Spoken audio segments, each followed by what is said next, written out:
Welcome to Sleepy Crimes. I am Anna, your host. Tonight we drift into the shadows of the Sallie House hauntings. Picture, if you will, the small, quiet town of Atchison, Kansas.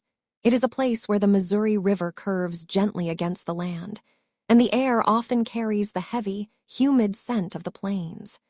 We are standing on North 2nd Street, before a modest, two-story brick house numbered 508. To a passerby, it looks entirely unremarkable, a relic of a simpler time with its white trim and narrow windows. But as the sun dips below the horizon and the cicadas begin their rhythmic, buzzing hum, the atmosphere shifts. The house seems to pull the darkness toward itself, holding onto secrets that have festered for over a century. We are here to witness the beginning of a legend, a moment frozen in the year 1906, when the veil between life and death was torn by a surgeon's knife. The year is 1906. Inside the house, the air is thick and stagnant, trapped by the heavy velvet curtains that block the moonlight. This is the home and practice of Dr. Charles Finney. In this era, the line between a family residence and a medical clinic was often blurred. The front room of the first floor serves as his examination space, a room filled with the sharp, clinical scent of carbolic acid and the faint, sweet lingering of ether. The floorboards are polished to a dull shine, reflecting the flickering glow of a single oil lamp on the doctor's desk. Dr. Finney is a man of science, a man of precise movements and heavy responsibilities. He sits in the silence, listening to the rhythmic ticking of a grandfather clock that stands in the hallway, each second echoing like a heartbeat through the empty corridors of the home. Suddenly, the heavy silence is shattered by a frantic pounding at the front door. It is the kind of sound that carries the weight of life and death. The doctor rises slowly, his joints stiff from the evening chill. When he opens the door, he is met by a mother whose face is a mask of pure, unadulterated terror. In her arms, she carries a small, limp figure. It is her 6-year-old daughter, Sallie. The girl is pale, her skin slick with a cold sweat, and her small hands are clutched tightly over her abdomen. Her breath comes in shallow, ragged gasps that whistle in the quiet of the entryway. The mother's voice is a broken whisper, pleading for help, for a miracle, for anything that might stop the invisible fire burning inside her child. Dr. Finney moves with a practiced, somber urgency. He directs the mother to lay the child upon the sturdy wooden examination table in the center of the front room. The wood is cold against the girl's back. He begins his examination, his fingers pressing gently but firmly against her side. When he reaches the lower right quadrant of her abdomen, Sallie lets out a soft, whimpering cry that seems to vibrate against the glass medicine jars lining the shelves. The diagnosis is clear and terrifying: appendicitis. In 1906, this was often a death sentence. The doctor knows that the appendix is on the verge of rupturing, a catastrophe that would flood the girl's system with poison. He looks at the mother, then at the ticking clock. There is no time to transport her to a hospital. There is no time to wait for a second opinion. The surgery must happen now, right here, under the dim light of the oil lamp.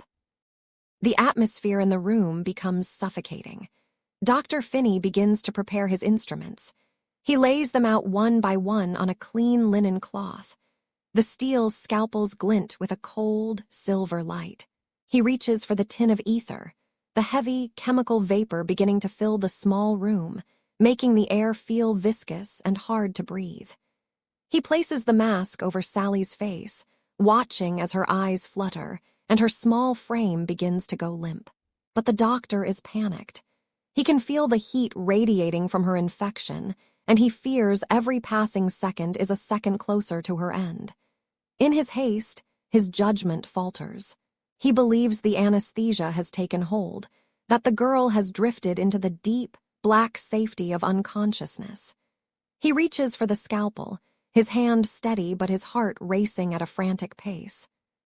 As the sharp edge of the blade makes the first incision, the unthinkable happens. Sallie's eyes snap open. They are wide, filled with an unimaginable realization of pain. The anesthesia has not yet dulled her nerves, and the first cut is felt in its entirety. A scream, shrill and piercing, rips through the quiet house, echoing up the stairs and into the very rafters. It is a sound of pure betrayal. To the little girl, the man she looked to for help has become a monster, a shadow looming over her with a knife. Her small body jolts on the table, a violent reflex of agony. Dr. Finney freezes for a heartbeat, his face draining of color, but the damage is done. The shock of the pain, combined with the severity of her illness, is too much for her fragile heart to bear. The scream cuts off abruptly, leaving a silence so heavy it feels like a physical weight in the room.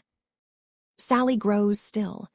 Her eyes remain open, staring up at the ceiling, reflecting the dying flame of the lamp. The doctor stands there, the scalpel still in his hand, as the realization of his failure washes over him.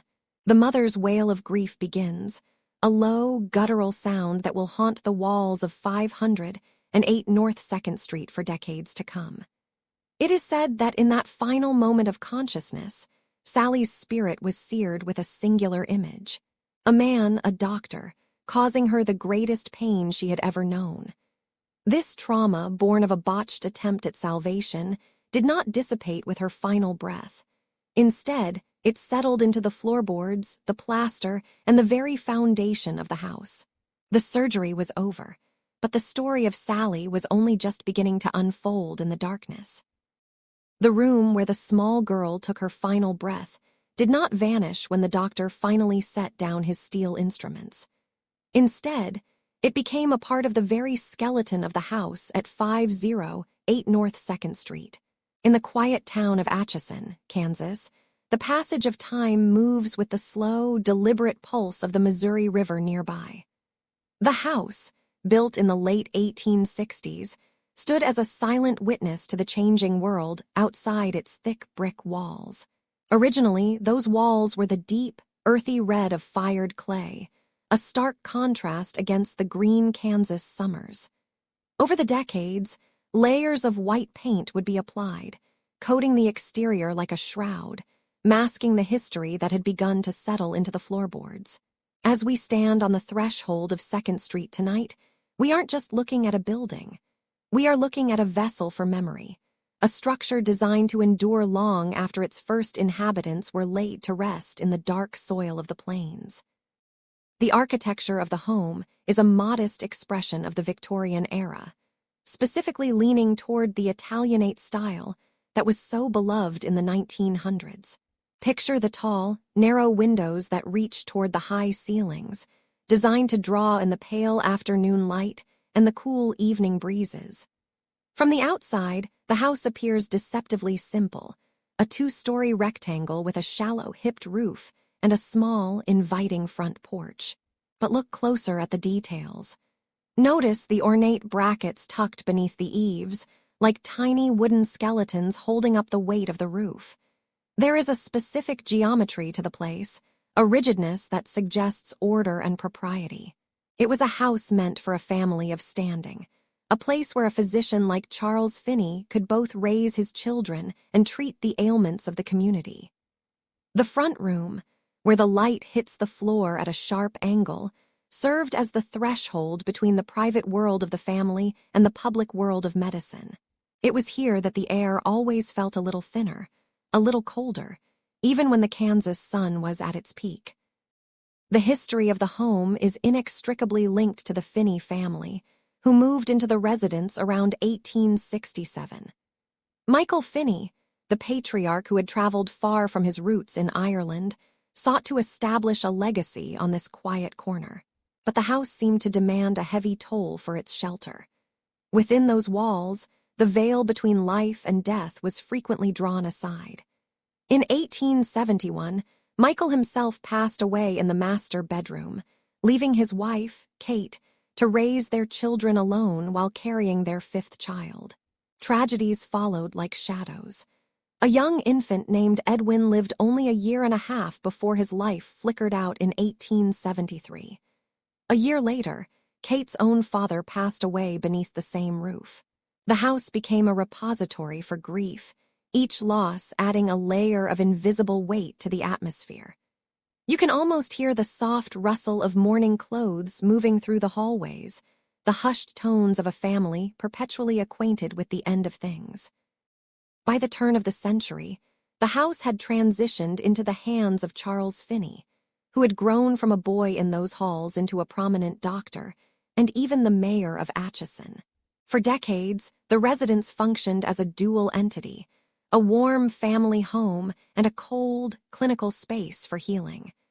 The basement and the front parlor were the domains of the doctor. Imagine the scent of carbolic acid and lavender mingling in the air, the sound of heavy footsteps on the stairs as patients arrived in the middle of the night. Charles and his wife eventually moved to a larger home next door, but the house on 2nd Street remained in the family. His sister, Agnes, stayed behind, living amongst the memories of her parents and brothers until her own death in 1939. For over 70 years, the Finneys were the soul of the house, their joys and their deep, quiet sorrows soaking into the plaster and the wood like a slow-moving stain. After the Finneys, the house entered a long period of profound stillness. In 1958, a woman named Ethel Anderson purchased the property. For 32 years, she lived within its walls, a period of time that many would later find baffling given the legends that would follow. Ethel was a woman of quiet habits, and by all accounts, her decades there were peaceful. She would later insist to anyone who asked that the house was not haunted, that she never felt a cold hand on her shoulder or heard the phantom cries of a child in the nursery. To Ethel, 508 North 2nd Street was simply a sturdy Victorian home that required a bit of dusting and a watchful eye. Perhaps the spirits were resting, or perhaps the energy of the house requires a certain kind of catalyst to wake. During those 32 years, the house stood as a bastion of normalcy, a white-painted brick sanctuary that kept its secrets locked tight behind its heavy front door. When Ethel finally left in 1990, the house stood empty for a brief window, its rooms hollow and expectant. It was a time of transition, a liminal space between the quiet dignity of the past and the turbulent fame of the future. The wallpaper began to peel in the corners of the upstairs rooms, and the floorboards settled with a series of long, groaning sighs. Outside, the town of Atchison continued its slow pace, unaware that the small house on 2nd Street was about to become the center of a national storm. The air inside the home grew stagnant, holding the residue of the 1800s, the 1930s, and the mid-century peace. It was a house that had seen too much death to be entirely empty. As the 1990s approached, the threshold of 2nd Street waited for a new heartbeat, a new family to walk through the door and unknowingly disturb the equilibrium that had been maintained for so long. The silence was not an absence of sound, but a held breath, waiting for the moment the shadows would finally decide to speak. December 31st, 1992. While the rest of the world looked toward a new year with celebration and champagne, Tony and Deborah Pickman were looking toward a new life.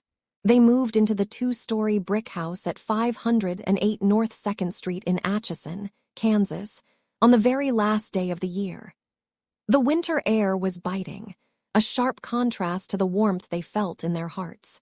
Tony, a young man who had grown up in the area, and Deborah, who had made Kansas her home a few years prior, were newlyweds with a future that felt as solid as the masonry of their new home.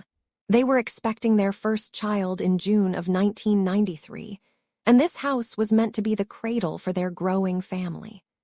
As they carried boxes through the threshold, the silence of the house felt like a welcoming embrace, a blank canvas for the memories they intended to paint upon its walls. The house was beautiful in its aged, dignified way. Built in the late 1800s, it possessed a character that modern constructions lacked: high ceilings that held the echoes of a century, and floorboards that creaked with the weight of time. To Tony and Deborah, those creaks were just the sounds of a house settling into its bones. They spent those first few weeks arranging furniture, choosing colors for the nursery, and imagining the sound of a baby's laughter in the hallways. As devout Catholics, they felt a sense of peace and protection, never once suspecting that the shadows tucked into the corners of the rooms held something more than just dust and history. The excitement of a fresh start masked the subtle stillness that resided in the air, a density that seemed to linger in the back of the throat when the house fell quiet at night. By the time January of 1993 arrived, the initial rush of moving had begun to fade into a comfortable routine. But with the routine came the first, almost imperceptible fractures in their domestic peace. It began with the lights. Tony would be sitting in the living room, reading or talking with Deborah, when the overhead bulb would slowly, deliberately dim. It was not the sudden snap of a power surge or the jitter of a loose connection. It was a gradual fading, as if an invisible hand were slowly turning a dimmer switch. Then, just as they would lean forward to investigate, the light would flare back to full, blinding intensity. They laughed it off at first, blaming the old wiring of an 1870s house. They told themselves that the house was simply waking up after being empty for so long, its antique electrical veins struggling to keep up with the demands of a modern young couple. The kitchen, usually a place of warmth and the smell of shared meals, became the site of the next oddity. The digital display on the oven began to act as if it had a mind of its own. Deborah would set the timer for 10 minutes, only to look back moments later and see that the numbers had jumped to 20 or plummeted to 6. The clock would spin through the hours, digits flickering in a rhythmic, frantic dance that defied logic. There is a specific kind of unease that comes from seeing a machine fail in a way that feels intentional. It was a small thing, a minor frustration in the grand scheme of a renovation, yet it left a lingering question in the back of their minds. They were not alone in the rhythm of their day. Something else seemed to be keeping time with them, watching from the periphery of their vision, waiting for the right moment to step into the light. Then there were the cold spots. They were not the usual drafts one expects in a Kansas winter, but localized pockets of frigid air that seemed to defy the heater's best efforts. The nursery, which they had prepared with such love and care, was the most frequent site of these anomalies. They would step through the doorway and feel the temperature drop 10, maybe 15 degrees in a single step. It was a bone-deep chill that felt like standing in a cellar, even when the rest of the floor was cozy. Their dog, usually a calm and loyal companion, began to sense it too. He would stand at the threshold of the nursery, his hackles raised, a low and guttural growl vibrating in his chest. He was not growling at a person or an animal. His eyes were fixed on the empty space near the crib, tracking something that Tony and Deborah could not see, his body trembling with an instinctive, primal fear. As the weeks stretched into February, the subtle feelings of being watched became more pronounced. It was the sensation of a heavy gaze resting on the back of the neck, a presence that stayed just out of sight whenever they turned around. Objects began to shift. A photograph of the family on the wall might be found tilted at an odd angle, or perhaps turned completely upside down, its glass cold to the touch. Once, they returned home to find a collection of stuffed animals that had been neatly arranged on a chair now sitting in a perfect circle on the floor of the nursery. There was no one else in the house, no logical explanation for how the toys had moved. The excitement of their new beginning was slowly being eclipsed by the realization that the shadows of 508 North 2nd Street were not empty. The house was not just a shelter. It was a witness, and the entities within were beginning to introduce themselves, one small, chilling gesture at a time. The transition from January into February of 1993 was marked by a deepening of the winter frost across Atchison, Kansas. Inside the red brick walls of the house on North 2nd Street, Tony and Deborah Pickman were still adjusting to the rhythms of their new life. The air in those early weeks carried the scent of wood smoke and the lingering dust of history, but a new, subtle vibration was beginning to hum through the floorboards. It started as a series of small, almost dismissible deviations from the ordinary. A light left on in a room they were certain had been darkened. The oven timer chirping at 3 in the morning, its digital display flashing numbers that held no logic. At first, they attributed it to the quirks of an old house, the electrical hiccups of a structure built in 1890. They moved through the rooms with the casual confidence of new homeowners, unaware that every step they took was being measured by something hidden in the architecture of the shadows. Their dog, Barney, was the first to truly register the change in the atmosphere. He was a creature of habit, usually found curled near the warmth of the living room rug, but as the month progressed, his behavior began to fracture. He would stand at the foot of the stairs, his head tilted at an impossible angle, staring up into the darkened hallway of the second floor. It wasn't the alert posture of a dog who had heard a squirrel on the roof. It was something far more concentrated. He would let out a low, sustained vibration from deep within his chest, a sound that was less of a bark and more of a warning. When Deborah would try to coax him into the upstairs nursery, he would stop dead at the threshold. His paws would slide against the wood as he resisted the pull of the leash, his eyes fixed on the empty center of the room. He seemed to see a presence that the human eye could not yet grasp, a silent figure standing amidst the baby blankets and the quiet hum of the heater. The nursery itself became the stage for the most baffling displays of this unseen resident. It was a room designed for peace, filled with soft colors and the gentle weight of expectation. In the corner sat a heavy wooden toy chest, its lid closed, holding the various treasures of a young family. But every morning, the room told a different story than the one left behind the night before. Tony would enter to find the stuffed animals, the plush bears and soft dolls, no longer resting on their shelves or tucked into the corners of the crib. Instead, they would be arranged in the center of the floor in a perfect, deliberate circle. Each toy was positioned with its back to the center, facing outward like a small, fuzzy vanguard protecting some invisible treasure. The symmetry was too precise to be accidental, the arrangement too sophisticated for a random tumble from a shelf.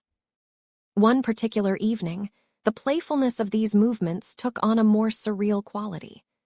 Deborah had spent the afternoon tidying the nursery, carefully placing a specific teddy bear in a small wicker chair near the window. She had even hung a small, heart-shaped toy with a bear print on the inside of the door. When she returned only 20 minutes later, the room had been rearranged in a silent flash of activity. The bear from the wicker chair was now sitting in the exact center of the room, upright and defiant. The heart-shaped toy had been moved from the door and was now draped over the side of the crib. There was no sound of movement, no creak of a floorboard to signal an intruder. The house remained a tomb of winter silence, yet the physical reality of the room had shifted. It was as if a phantom child was moving through the house, testing the boundaries of their perception, reaching out with small, invisible hands to claim the space as her own. The disturbances soon bled out of the nursery and into the more communal spaces of the home. In the kitchen, the mundane tools of daily life became instruments of a ghostly game. Tony would find the silver whisks and wooden spoons moved from their designated drawers to the middle of the countertops.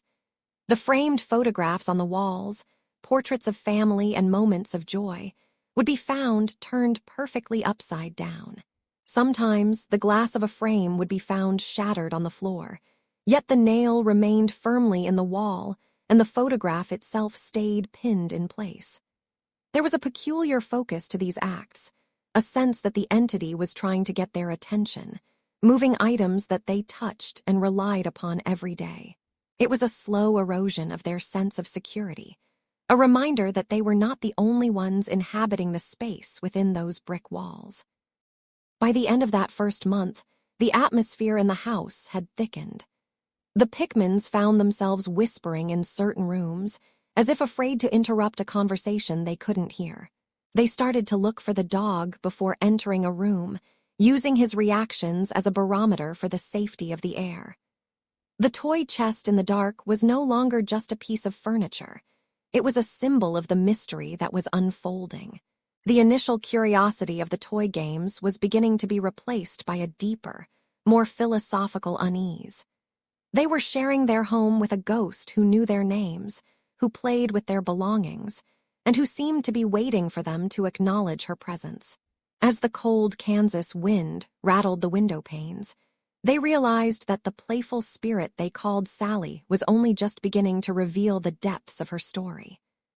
The nursery in the house on 2nd Street was a room of soft shadows and pale, filtered sunlight.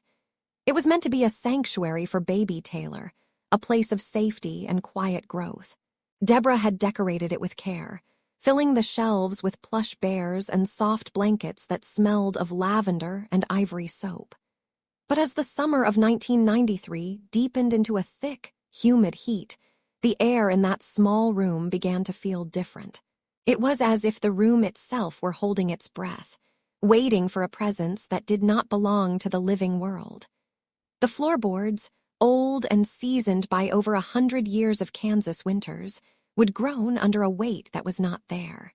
You could stand in the doorway and feel a sudden dip in temperature, a pocket of winter air that lingered just above the crib, even when the windows were shut tight against the afternoon sun.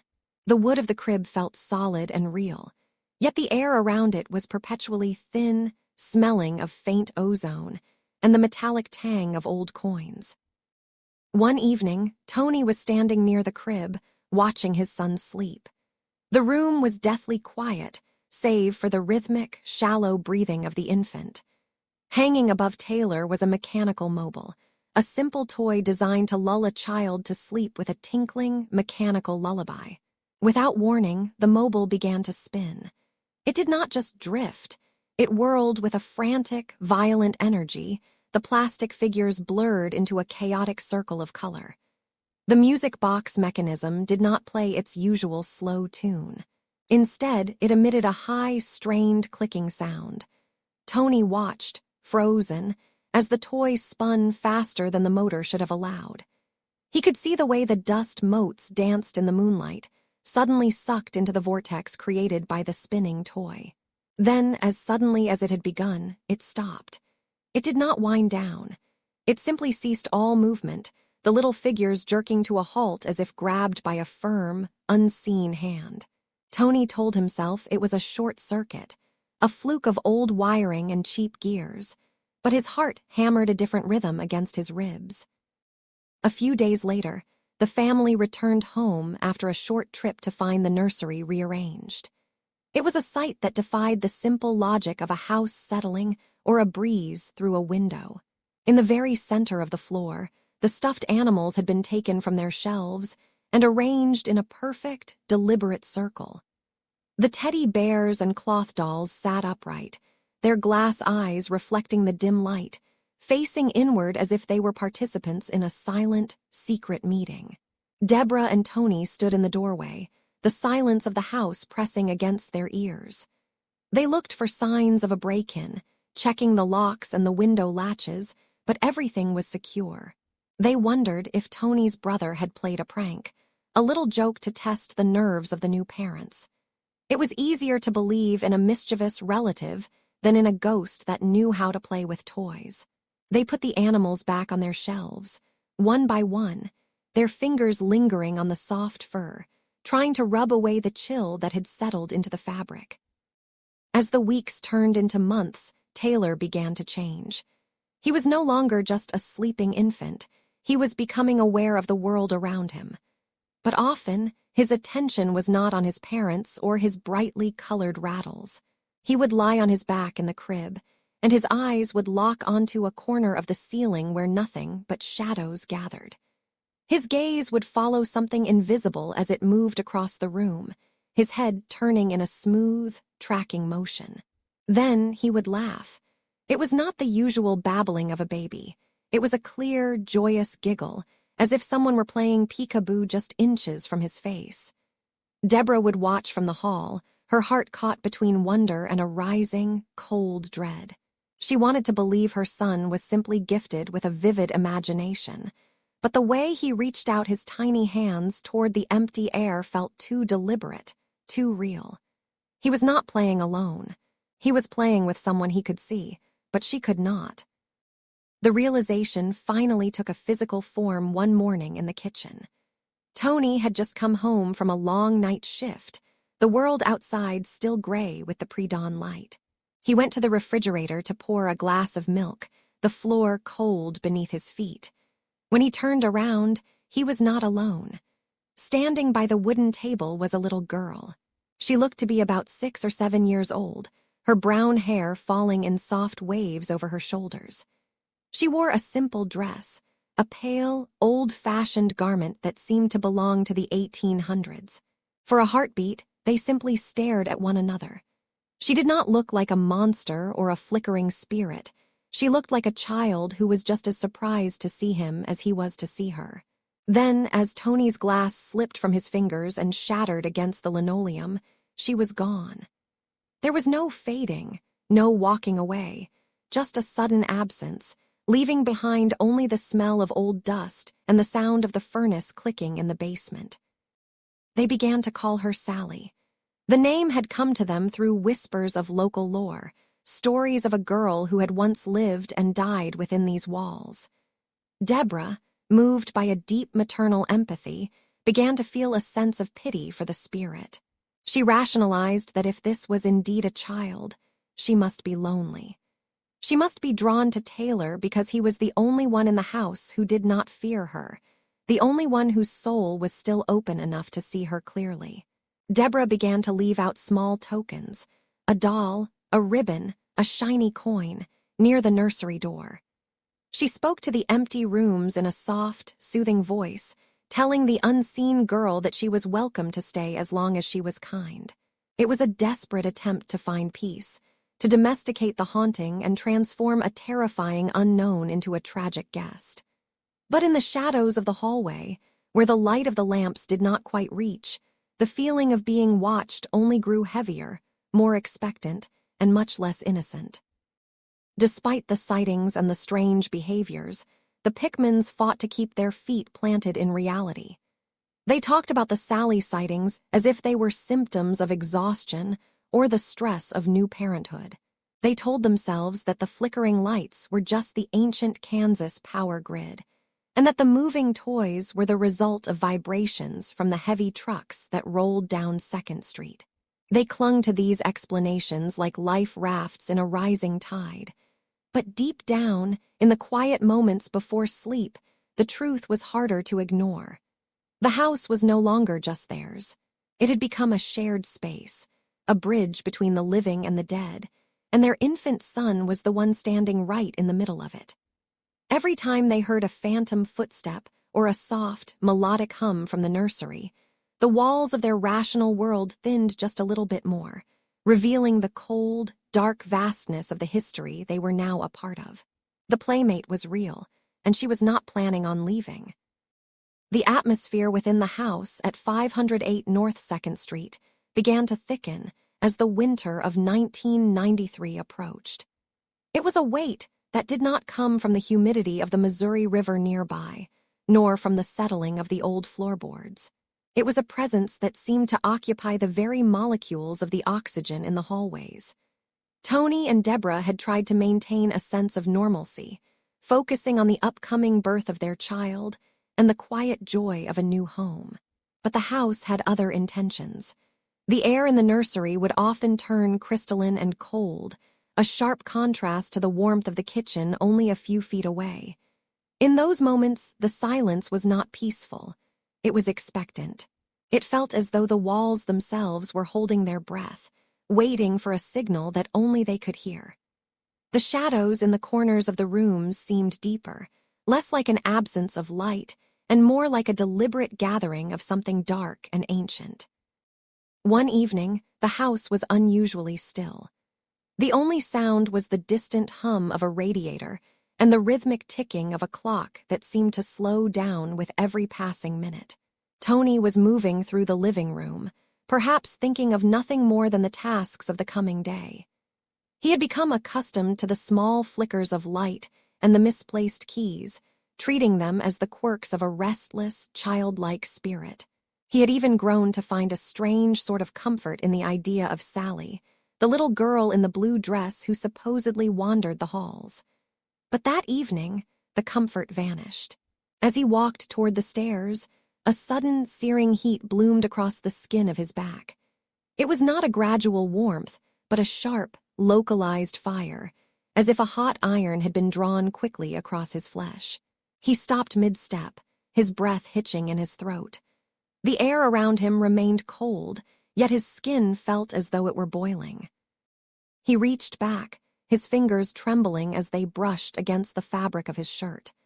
There was no snag, no sharp object he had walked into, and no explanation for the sudden, stinging agony that radiated from his shoulder blade down toward his waist. The pain was rhythmic, pulsing with the beat of his heart. He felt a primal instinct to run, to flee the confines of the wood and stone, but his legs felt heavy, as if the house were anchoring him to the spot. He called out for Deborah, his voice sounding thin and foreign in the vast silence of the foyer. When she entered the room, the look on his face was enough to make her stop. He was pale, his eyes wide with a confusion that was rapidly turning into genuine terror. He asked her to look, to see if there was anything there, his voice barely a whisper against the oppressive quiet of the evening. Deborah stepped behind him, her hands cold as she gently lifted the hem of his shirt. The sight that met her eyes caused her to gasp, a sound that seemed to echo through the empty rooms like a physical blow. There, etched into the pale skin of Tony's back, were 3 distinct, parallel lines. They were deep and red, the color of a ripening berry against the winter snow. They were not random, they were purposeful. 3 long scratches, perfectly spaced, as if a small hand with sharpened nails had reached out from the ether and raked across him with deliberate force. As she watched, the welts began to rise, the edges turning a jagged, angry crimson. There was no blood at first, only the raw, white-hot intensity of the mark. It looked like a brand. It was the first time the boundary between their world and the other had been physically shattered, leaving a permanent record of the encounter on Tony's own body. The realization settled over them like a shroud. The spirit they had called Sallie, the one they had tried to understand and perhaps even care for, was no longer just a shadow or a voice in the dark. It had reached across the veil to draw blood. The scratches were a message, a violent declaration of ownership over the space they inhabited. As Tony stood there, the burning sensation began to subside into a dull, throbbing ache, but the psychological wound was far deeper. The house no longer felt like a sanctuary. Every creak of the floorboards now sounded like a footstep, every shadow looked like a reaching hand. They looked at the 3 red lines and saw not a ghost, but a predator. The innocence of the haunting had evaporated, leaving behind a cold, hard reality. They were sharing their home with something that was capable of causing pain, and it had only just begun to show its true face. The nursery at the top of the stairs was a place meant for soft breaths and rhythmic lullabies.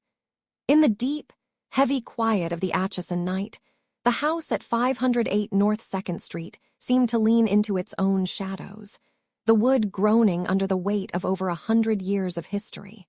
Tony and Deborah had worked so hard to make this room a sanctuary for their newborn son, Taylor.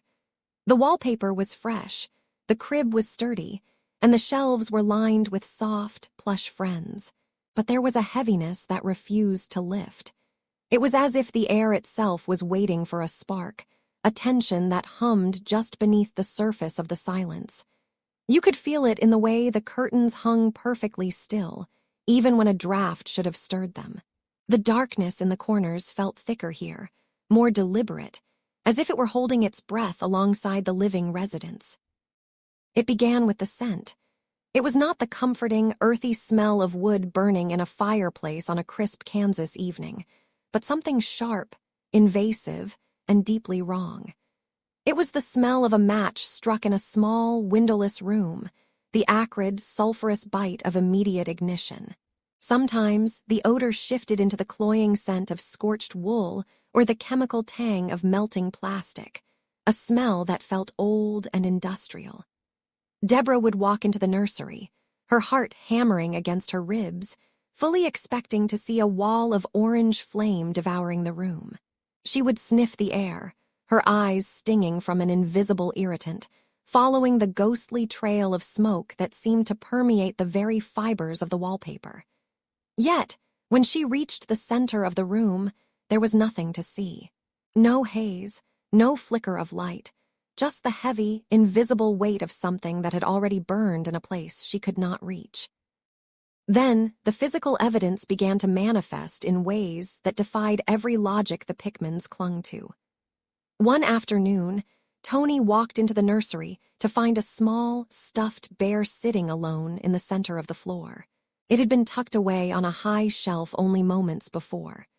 As he approached it, he noticed a thin, gray wisp of smoke curling upward from its synthetic fur, delicate as a thread.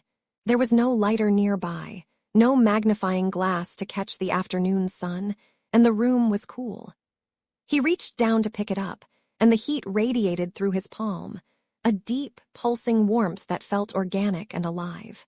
He watched, mesmerized and horrified, as the toy's fur began to blacken and curl away into ash, yet there was no visible flame. It was a slow, internal consumption, as if the bear were being eaten from the inside out by a fire that possessed no light, only a devastating, quiet heat. The floor, too, bore the marks of this unseen intruder. Small, charred circles began to appear on the beige carpet, each about the size of a silver dollar. They were not scattered randomly. They were clustered near the legs of the crib, like a boundary line drawn in soot. When Tony knelt to touch the damaged spots, expecting the lingering heat of a coal, the fibers felt freezing to the touch. The carpet was undeniably destroyed. The pile melted into a hard, plastic crust, but the energy behind the burn vanished as quickly as it had arrived. This was the phenomenon they began to call burning without flame. It was a violation of the laws of the physical world. A heat that bypassed the need for oxygen or fuel, fueled instead by a volatile, ancient energy that seemed to resent the presence of the new family. The marks were like bruises on the skin of the home, permanent reminders that they were not alone. The psychological toll of these spontaneous ignitions was immense. How do you protect a child from a fire you cannot see until it has already left its mark? Every time they laid their son down to sleep, the fear was a physical weight in their chests, a cold stone that sat where hope used to be. They began to notice that the activity was always most intense in the nursery.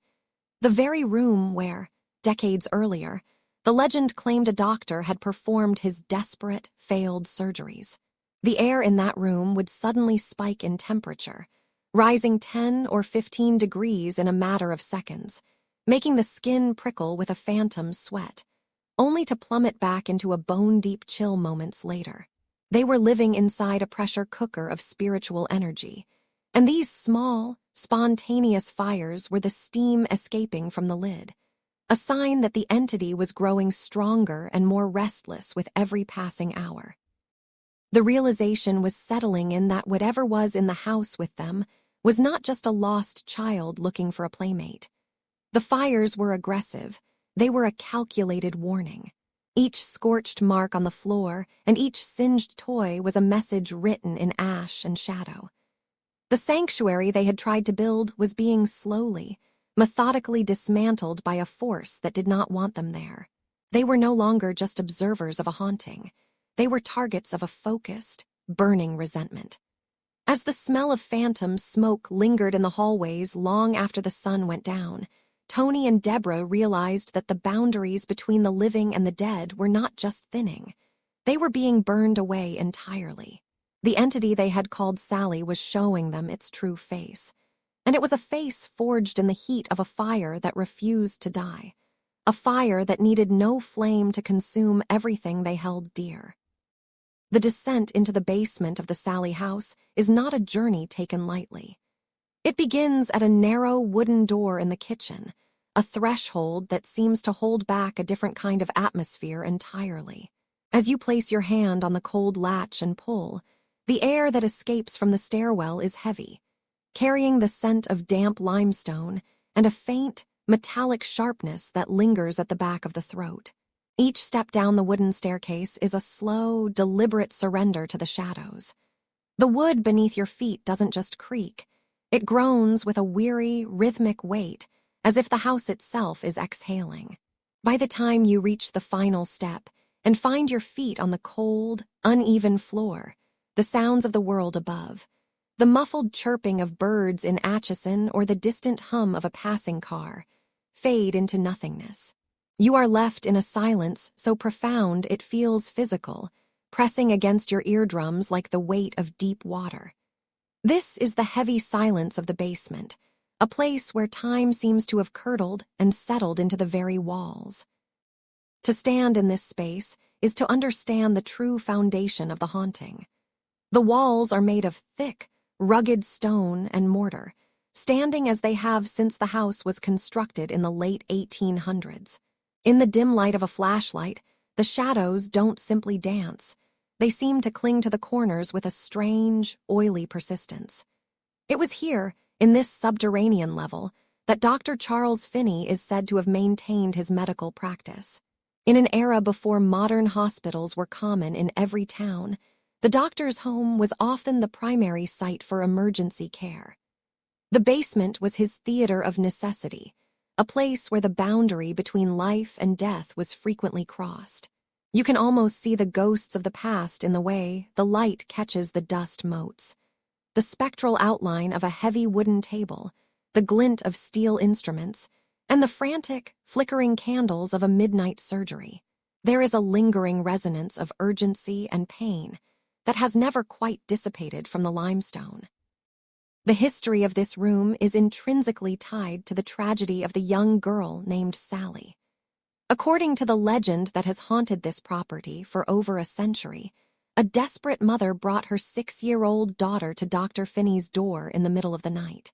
The child was suffering from a ruptured appendix, and the doctor knew there was no time to waste. In the haste of the moment, he began the surgery before the anesthesia had fully taken hold of her small frame. The screams that echoed through these stone walls that night are said to be the source of the house's enduring darkness. When investigators stand in the basement today, they often report a sudden, bone-chilling drop in temperature, as if the warmth is being sucked out of the room by an unseen void. It isn't just a cold draft. It is a localized, freezing pressure that makes the skin prickle and the breath come in short, visible puffs of white. This is the place where the playful ghost of a child supposedly transforms into something far more ancient and territorial. As the years passed, the energy in the basement began to shift, becoming more aggressive and less identifiable as the spirit of a lost girl. During the 1990s, when the Pickman family lived within these walls, the basement became a focal point for physical manifestations that defied explanation. Tony Pickman often spoke of an overwhelming sense of dread that would wash over him the moment he neared the basement door. It was as if a predatory gaze was fixed upon him from the darkness below. On several occasions, visitors have reported being struck by small stones or bricks that seem to be hurled from the shadows by invisible hands. There is a specific area in the back of the basement where the brickwork is uneven and broken, a dark hollow that feels like the mouth of the house itself.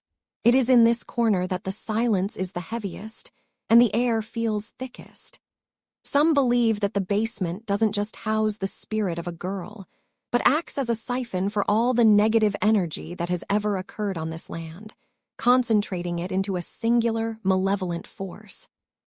Perhaps the most unsettling discovery in the history of the basement was the revelation of a dark, ritualistic symbol found beneath a layer of debris. Reports surfaced of a pentagram painted onto the floor, a remnant of a later tenant who may have attempted to tap into the house's notorious energy for darker purposes. While the symbol was eventually covered or removed, the psychic scar remains. This addition changed the narrative of the Sallie House from a simple haunting to something that felt potentially demonic. This shift in energy is most palpable in the physical toll it takes on those who linger too long in the silence. Men, in particular, have walked away from the basement with deep, red scratches carved into their backs and chests, marks that appear through layers of clothing and burn with the intensity of a fresh fire. These are not the playful pinches of a child. They are the marks of a territorial entity that wants its presence acknowledged and its space respected. The heavy silence is not an absence of sound, but the presence of a secret that the basement refuses to yield.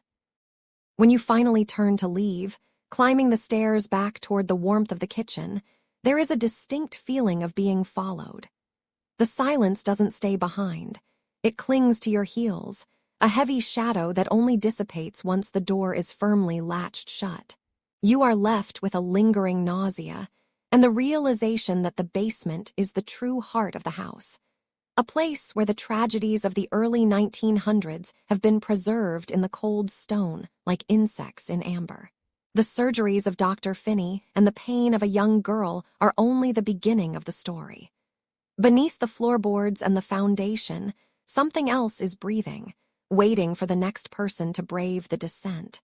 For now, the house is quiet again, but the silence in the basement remains, heavy and expectant, as the shadows reclaim the stone floor. Breathe in the cool, night air of the upper floors and feel the weight slowly lift, even as the memory of that oppressive basement air remains etched in your mind. When you finally step away from the heavy, watchful atmosphere of the house at 508 North 2nd Street, the night air of Atchison feels thin and unusually cold. The silence of the street does not offer the comfort you expected. Instead, the questions follow you, whispering in the rhythm of your footsteps. Who was she? Why is her name the only one that remains, etched into the local lore like a stain on the floorboards? To find the truth, we must leave the shadows of the nursery and step into the sterile, hushed world of the archives. Here, the haunting is not made of movement or sound, but of ink, paper, and the long, slow passage of time. The search for a name is a journey through a labyrinth of brittle ledgers and fading ink, where every turned page feels like a footfall in a house that has been sealed for a century. The local library becomes your sanctuary and your obsession. The air inside smells of decaying glue and the sweet, vanilla-like scent of old paper. You sit before a microfilm reader, the machine humming a low, mechanical drone that fills the quiet room. As you turn the dial, the screen flickers with the ghosts of the past. Gray, grainy images of city directories and census records from the 1800s slide by. You are looking for a life that ended too soon. You are looking for a little girl named Sallie. You begin with the builder of the house, Michael Finney, an immigrant who came from Ireland to build a life in the middle of America in the 1850s. He was a man of substance, a man who believed in the permanence of brick and mortar. He and his wife, Kate, filled the home with children, and the records show a bustling household throughout the 1860s and 70s. Your fingers trace the name of Michael's son, Charles Finney. He is the figure at the center of the storm. In the year 1894, he became a doctor, a man of medicine who, according to legend, treated his patients within the very walls of his home. You imagine him there in the front room of the first floor, the space that now feels so heavy and stagnant.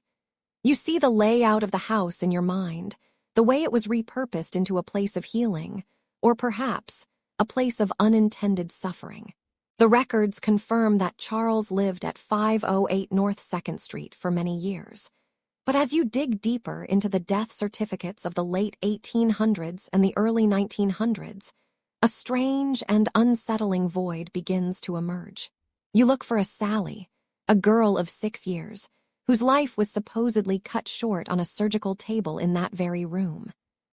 The legend is specific, almost hauntingly so. It tells of a night in 1905 or 1906 when a frantic mother arrived at the door with a child doubled over in pain. The diagnosis was appendicitis, a terrifying word in an era before modern antibiotics.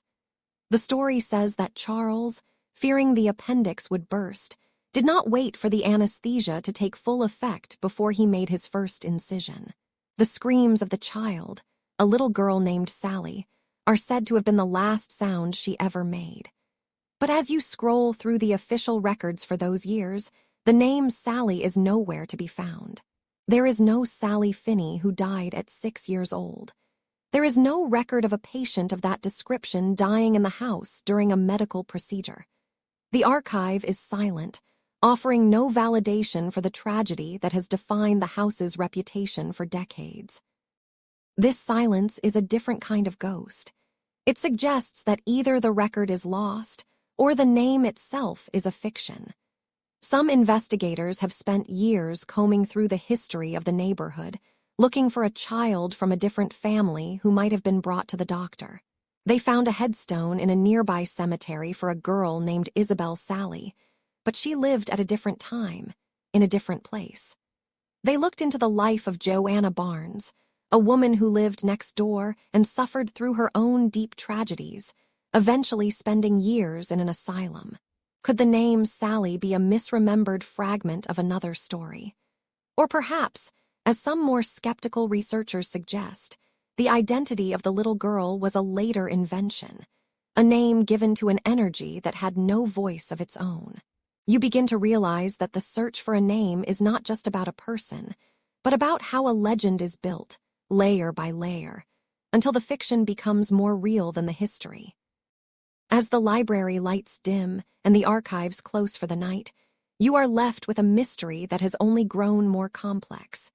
If there was no Sallie, who is the entity that has been seen wandering the halls of the Finney house? Who is the child that allegedly played with the toys in the nursery in 1993? And who is the spirit that leaves angry, red scratches on the skin of those who dare to linger too long? The name Sallie has become a mask, a convenient title for something far older and more elusive. You close the heavy ledgers, the sound of the paper echoing in the empty hall like a sigh.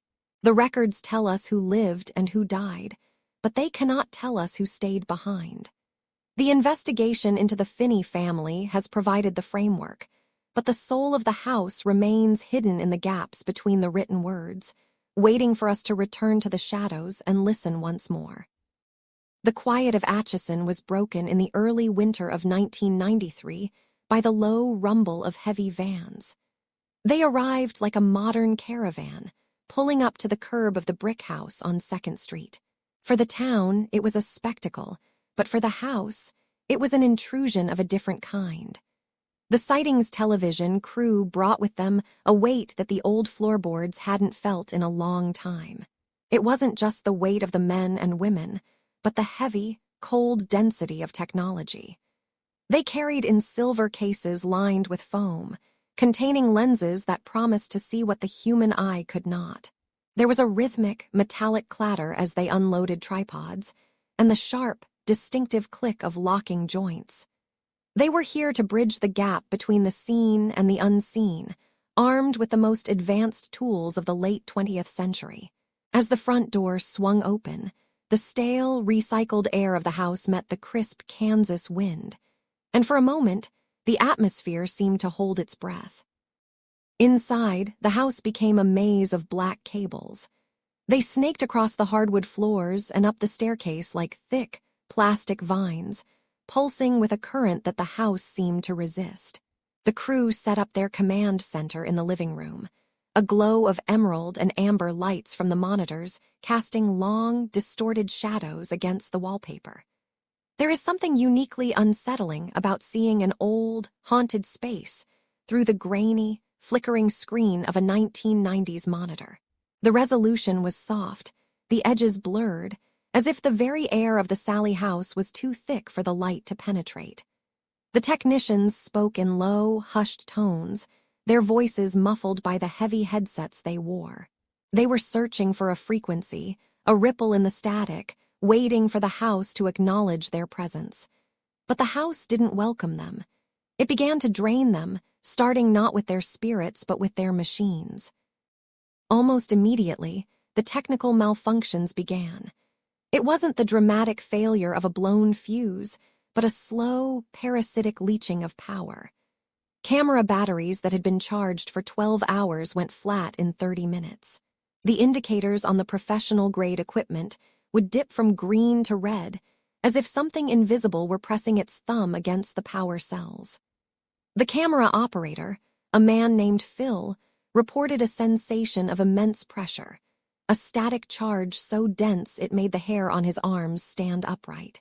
He described it as walking through a wall of invisible cobwebs that crackled with energy.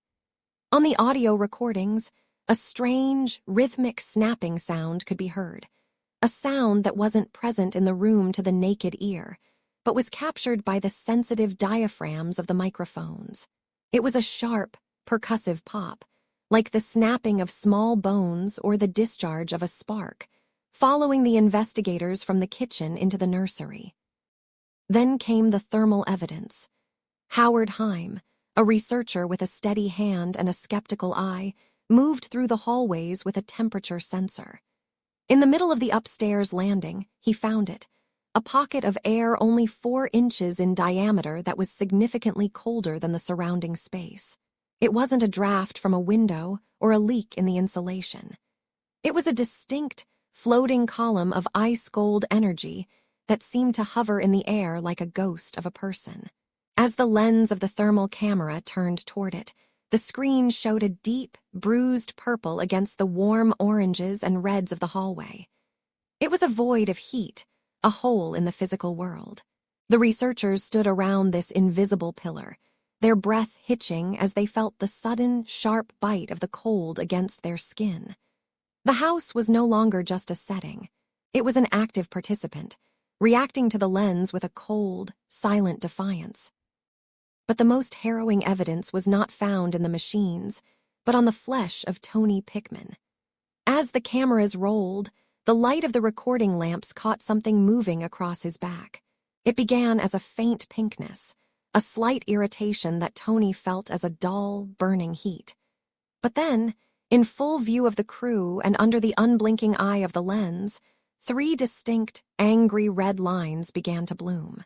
They rose from his skin like welts, deepening in color until they were a vivid, bloody crimson. There was no hand near him. No sharp object had touched his shirt. The scratches appeared from the inside out, as if an invisible claw were dragging its way through his very essence. The crew watched in a stunned, heavy silence as the 3 marks mirrored the stories of the past. 1, 2, 3, a signature of violence written in real time. The cameras didn't pull away. They captured the slow, agonizing manifestation of a force that clearly wanted the intruders to know its strength. As the night deepened, the footage grew more erratic. The video signal would break up into jagged lines of white noise whenever the crew entered the nursery. In later reviews of the film, the researchers found anomalies they couldn't explain, blobs of free-floating light that danced around the edges of the frame, and a photograph of a child's crayon that appeared to be standing on its end, held by a shadow that had no source. The sightings team had come looking for proof, and the house had given it to them, but at a cost.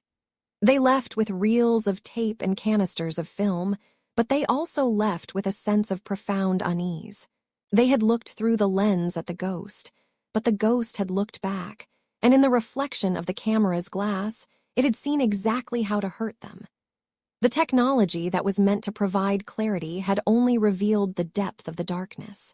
The house remained, its brick walls holding onto the secrets the cameras couldn't quite resolve, waiting for the next light to flicker and the next battery to die.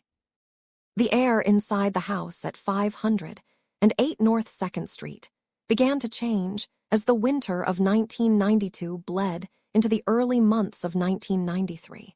It was no longer just the playful flicker of a light bulb or the soft, rhythmic tapping of a toy on the hardwood floor. For Tony Pickman, the house had begun to feel like a living, breathing pressure cooker. He would sit in the living room, trying to find a moment of peace after a long shift, only to feel a prickling sensation on the back of his neck, as if 1,000 tiny needles were hovering just a fraction of an inch from his skin. It was a heavy, suffocating kind of attention. He felt like an intruder in his own home, a target moving through a space that had decided he simply did not belong there. Every time he entered a room, the temperature would drop with a suddenness that made the bones ache, a localized frost that seemed to follow him like a shadow.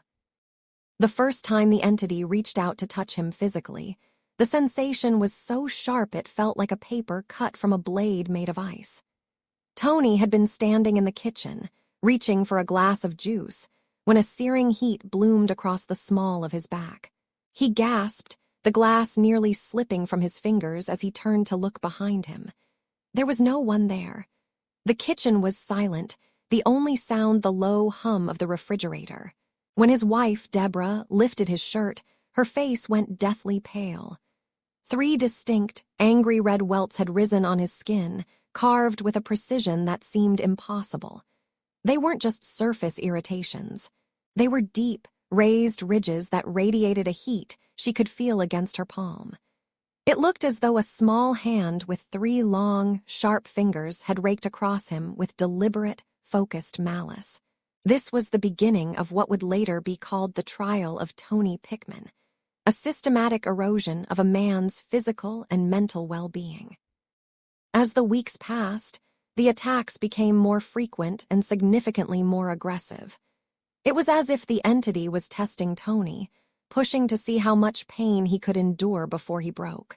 One afternoon, while resting on the couch, Tony felt a sharp, pinching pain on the back of his thigh. When he checked the area, he found something that defied logic. There, on the flesh of his leg, were the clear, unmistakable impressions of teeth. It was a bite mark, small and perfectly formed, like the mouth of a child who had bitten down with all their strength. But their infant son, Taylor, was only months old and had no teeth yet. Tony was a grown man, and the angle required to bite himself in that spot was physically impossible. He sat in the quiet of the afternoon, staring at the purple bruising forming around the teeth marks, realizing that the invisible boundaries of his reality were being torn away. The house wasn't just haunted, it was hungry. The psychological toll began to manifest in a dark, heavy cloud that settled over Tony's personality. Usually a gentle and patient man, he found himself snapping at shadows, his temper fraying into jagged edges of frustration and fear. He started hearing voices, not the playful giggles of a little girl, but low, guttural whispers that seemed to vibrate inside his very skull. They weren't coming from the rooms, they were coming from the walls themselves. These voices didn't offer comfort or curiosity. They spoke of violence. They whispered dark, intrusive thoughts, suggesting that the only way to find peace was through destruction. Tony would stand in the nursery, watching his sleeping son, and feel a wave of such intense, alien anger that he would have to flee the room, shaking, his heart hammering against his ribs like a trapped bird. He was beginning to fear not just the entity, but the version of himself the house was trying to create. The violence reached a terrifying peak during a visit from a film crew. As the cameras rolled, documenting the growing unrest, Tony suddenly buckled to his knees as if he had been struck in the stomach by an invisible mallet. He gasped for air, his face contorting in agony. In front of multiple witnesses, deep, bloody scratches began to materialize on his chest and forehead. There was no hand, no tool, no person near him.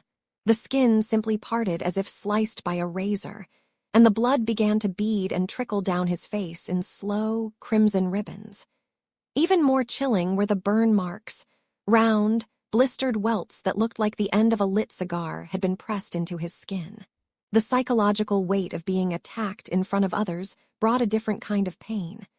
The isolation of his struggle was gone, replaced by the horrifying realization that everyone was now a witness to his torture, yet no one could stop it. One evening, the entity's focus shifted from the skin to the spirit. Tony was walking toward the stairs when he felt a massive, unseen force slam into his chest. It wasn't a push, it was an assault. He was thrown backward with such violence that he crashed into the wooden banister, the sound of splintering timber echoing through the hall as 3 of the railings snapped like dry twigs.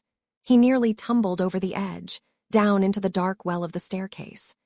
He lay there, gasping, the smell of old wood and ancient dust filling his lungs, and he realized he was being hunted. The entity, whatever it truly was, had graduated from playful tricks to a lethal intent. It wanted him gone, or it wanted him dead. Deborah watched her husband change, saw the light fading from his eyes, and realized that the home they had dreamed of was slowly becoming the tomb of their happiness. The trial was no longer just about the scratches. It was about whether Tony Pickman would survive the winter with his soul intact. The weight of the house felt like it was pressing down on Tony's chest, a physical manifestation of the dread that had settled into the very floorboards of the kitchen. After the incident on the stairs, where an invisible hand seemed to cast him aside like a discarded toy, the reality of their situation became impossible to ignore. They were no longer just observers of the strange, they were victims. Tony sat at the wooden table, his fingers tracing the jagged lines of the scratches on his arm. They were angry and red, symbols of a resentment that had no voice but plenty of teeth. Deborah watched him from the doorway, her eyes filled with a conflict between her motherly instinct toward the spirit of the little girl she believed was named Sallie and the terror of seeing her husband broken. They decided then, in the quiet of a Kansas evening in 1993, that they could no longer coexist with whatever shared their home. They needed someone who could speak to the silence and command the shadows to leave. The air was thick with the scent of dried herbs and the lingering humidity of a Midwestern summer when the first medium crossed the threshold. She was a woman who claimed to see the layers of the world that remain hidden to most, a bridge between the living and the dead. As she walked through the narrow hallway, she didn't just see the fading wallpaper or the family photos. She seemed to feel the temperature of the air as if it were a solid, resisting object. She spoke in hushed tones of a darkness that wasn't just a child's tantrum, but something ancient and coiled in the corners of the basement. Tony, ever the skeptic and a man of traditional faith, watched her with a mixture of desperate hope and profound discomfort. He held his breath as she moved into the nursery, the room where the toys often moved on their own, where the air always felt like it was waiting for a signal to strike. The ritual began with the soft, sharp strike of a match. The flame was tiny, a flicker of gold against the encroaching shadows of the late afternoon. As the bundle of sage began to smolder, a ribbon of pale smoke drifted upward, curling around the medium's fingers like a living vine. She began to chant, her voice a low, rhythmic hum that seemed to vibrate in the very marrow of Tony's bones. He stood by the window, watching the smoke as it moved through the room. It did not drift naturally with the draft. Instead, it seemed to be repelled by certain corners, as if it had hit an invisible wall of ice. The smell was earthy and sharp, filling his lungs and making his head swim with the intensity of the moment. For a brief heartbeat, there was a peace, a silence so profound it felt like the house itself had finally stopped breathing. But that peace was a thin veil, easily torn by what lived beneath. The backlash was not immediate, but it was deliberate and cold. It started with a subtle change in the light, a dimming that had nothing to do with the sun dipping below the horizon. The medium's voice faltered as the temperature in the nursery plummeted 20 degrees in mere seconds. Tony could see his own breath, a ghost of white vapor hanging in the center of the room. Then came the sound, a low, guttural growl that didn't seem to come from any one direction, but from the floor, the walls, and the ceiling all at once. It was a visceral rejection of their presence. The house was not being cleansed. It was being provoked into a state of war. The medium's eyes widened, and she took a step back, her hand clutching the silver cross at her neck. The smoke from the sage, once a gentle ribbon, suddenly swirled violently as if caught in a miniature cyclone. And then, with a sound like a wet branch snapping, A heavy wooden chair was flung across the room, splintering against the wall just inches from Tony's head. Desperation led them to seek even more powerful intervention from the church. They believed that if the light were bright enough, the shadows would have to flee back into the earth. But each time a religious symbol was brought into the nursery, the entity's focus on Tony intensified with a terrifying precision. During one particular session, as prayers of deliverance were whispered, Tony felt a sudden, searing heat across his back. It felt as if a branding iron were being dragged slowly through his muscle and skin. He gasped, his knees buckling as he collapsed onto the carpet. When Deborah pulled up his shirt, she cried out in horror. 3 long, deep welts had appeared in real time, bleeding slightly, forming a perfect claw mark that stretched from his shoulder to his waist. It was a message written in pain. This was not a place for the divine, and it was certainly no longer a home for the Pickmans. The failure of these rituals revealed a truth they were not prepared to face. Whatever inhabited the Sallie House was not a lost child looking for a mother, nor was it a spirit that could be bargained with through prayer or incense. It was an intelligence that thrived on the very fear they brought into the house. Each attempt to remove it only served to feed it, giving it a target to strike and a boundary to break. The medium had fled, claiming that the entity was mimicking a child to gain entry, but was something far more predatory underneath. Tony lay in the dark that night, the bandages on his back a constant reminder of the battle he was losing. He realized then that they were not the owners of this house. They were merely the latest inhabitants in a cycle of torment. The house had won, and the silence that followed the failed exorcism was louder than any scream. The air within the house at 508 North 2nd Street had grown so thick by the autumn of 1994 that it felt as though the Pickmans were wading through deep, cold water every time they moved from room to room. The realization that the entity was not a lost child, but something far more predatory, changed the very texture of their daily lives. The sun would hang low over Atchison, casting long, skeletal shadows across the floorboards, and the silence of the house was no longer peaceful. It was a watchful silence, a predatory stillness that seemed to breathe in rhythm with their own hearts. They had tried the rituals, the cleansings, and the prayers, but each attempt was met with a deeper, more resonant growl from the foundations of the home. The mask of the little girl named Sallie was slipping, revealing something ancient and jagged beneath the surface of the haunting. Tony bore the heaviest burden of this escalation. The attacks were no longer mere pranks or occasional frights. They had become a systematic campaign of physical and psychological erosion. He would be sitting in the living room, perhaps trying to find a moment of normalcy, when a sudden, searing heat would bloom across his back or chest. It felt like the slow, deliberate pull of a heated wire through skin. When Deborah would lift his shirt, she would see the 3 distinct, angry red lines rising in real time, beads of blood welling up in the wake of an invisible claw. These marks were not just shallow abrasions. They were deep, welting insults to his safety. During the filming of a national television program, the cameras caught the very moment his skin broke, as if a wild animal were trapped in the room with him, invisible but fueled by a singular, focused hatred for the man of the house. But the physical pain was only one layer of the nightmare. The nursery, once a place of soft light and lullabies for their young son, Taylor, had become the epicenter of the house's malevolence. One afternoon, the scent of something scorched and chemical began to waft from the upstairs hallway. It wasn't the smell of a wood fire or a kitchen accident. It was the sharp, acrid stench of melting plastic and singed hair. When they rushed into the nursery, they found a doll, a simple toy meant for comfort, smoldering in the center of the room.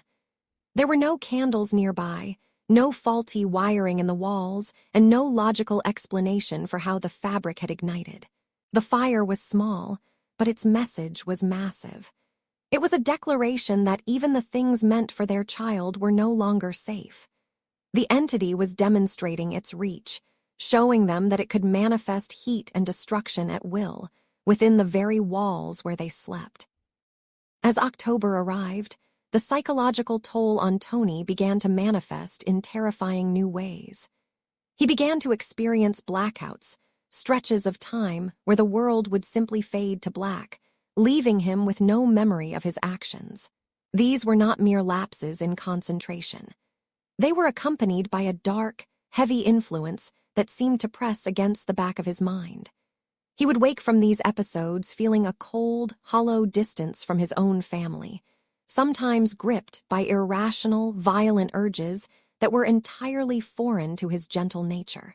It was as if the entity was no longer content to scratch at his skin from the outside. It was trying to hollow him out, to find a way to peer through his eyes and move with his hands.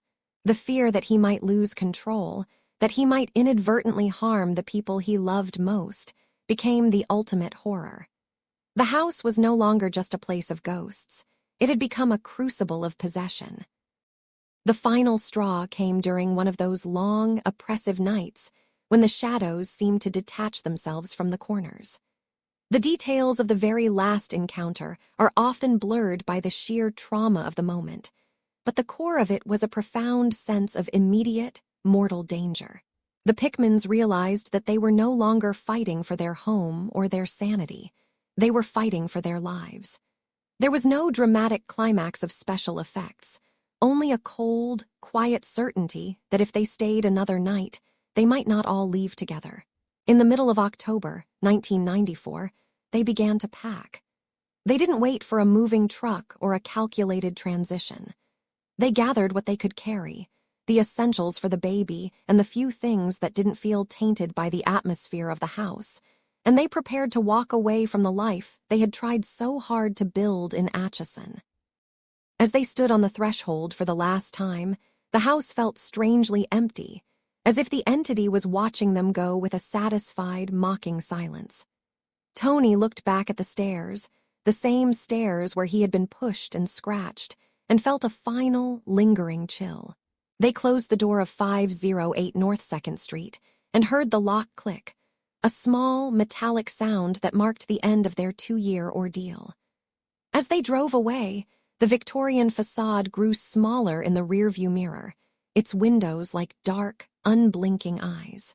They were leaving the ghost behind, but they were carrying the scars, both visible and invisible, of a haunting that had stripped away their belief in the safety of the physical world. The house remained, a hollow shell in the Kansas wind, waiting for the next person to walk through the door and wonder if the stories of the little girl were true. The house at 508 North 2nd Street does not look like a monument to terror. It stands as a modest, 2-story Victorian, its white siding weathered by the relentless Kansas wind that sweeps across the Missouri River. In the daylight, it blends into the quiet, tree-lined neighborhood of Atchison, a town where history is etched into every brick sidewalk and iron fence. But as the sun dips below the horizon and the long shadows of the elms stretch across the lawn, the atmosphere begins to shift. After the Pickman family fled in 1994, the silence that settled into the rooms was not a peaceful one. It was heavy, like a breath held too long.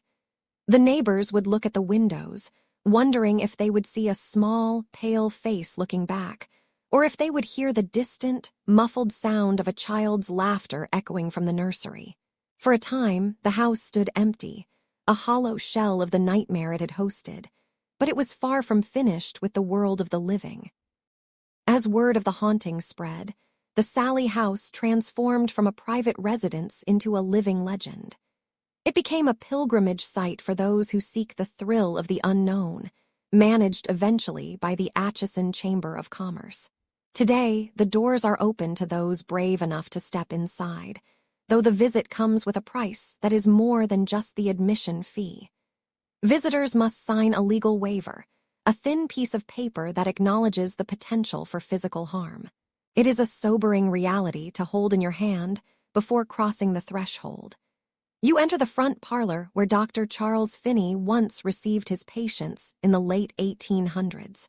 The air here is often several degrees cooler than the world outside. You can feel the weight of the past pressing against your skin, a static charge that makes the fine hairs on your arms stand up. The floorboards groan beneath your weight with a slow, rhythmic protest, as if the house itself is waking up to greet a new guest. In the upstairs nursery, the air is thickest. This is the room where the legend of Sallie is most vibrant. Investigators and tourists have left behind a collection of toys, small dolls, faded teddy bears, and colorful balls, hoping to appease the spirit of the 6-year-old girl. People describe watching these toys move in the dim light, sliding across the floor as if pushed by a tiny, unseen hand. Some have captured audio of a child's voice, a soft whisper that calls out for her mother or asks a question that no one can answer. But even in these moments of apparent innocence, there is a darkness that lingers at the edges of the room. The memory of the botched surgery, the phantom smell of old anesthesia, and the imagined screams of a child who died in agony continue to haunt the narrative. Whether Sallie truly existed as a patient of Dr. Finney remains a subject of debate among historians, as no official records of her death have ever been found in the local archives. This void of information only adds to the mystery, making her presence feel like a ghost story that birthed itself out of collective fear. For many, the question is not whether the house is haunted, but what is doing the haunting. There is a persistent theory that Sallie is not the ghost of a child at all, but a mask worn by something far older and more malevolent. Male visitors, in particular, often report a sensation of being watched with a focused, burning intensity. They speak of sudden, sharp pains on their backs or chests, only to lift their shirts and find 3 long, red scratches bleeding in the light of their flashlights. These marks, often appearing in groups of 3, have led some to believe that a demonic entity resides in the basement, using the image of a lost little girl to lure the unsuspecting into its reach. This darker force is said to despise the presence of men, perhaps echoing the pain the child felt at the hands of the doctor who tried to save her. Even now, in the middle of the night, digital recorders left in the empty house capture the sound of heavy footsteps pacing the hallways and the low, guttural growls of something that does not belong to the world of the innocent. As we look back at the years of investigation, the Sallie House remains one of the most documented and debated hauntings in American history. It is a place where the line between the physical and the spiritual is worn thin, where a modest white house on a quiet street can become a portal to the unthinkable. Perhaps the true power of the house lies in its refusal to be understood. It keeps its secrets locked behind its doors, allowing us only fleeting glimpses of the truth. Whether it is the spirit of a misunderstood child seeking comfort, or a shadow from a deeper abyss, the house continues to stand, waiting for the next person to walk through its halls and listen to the silence.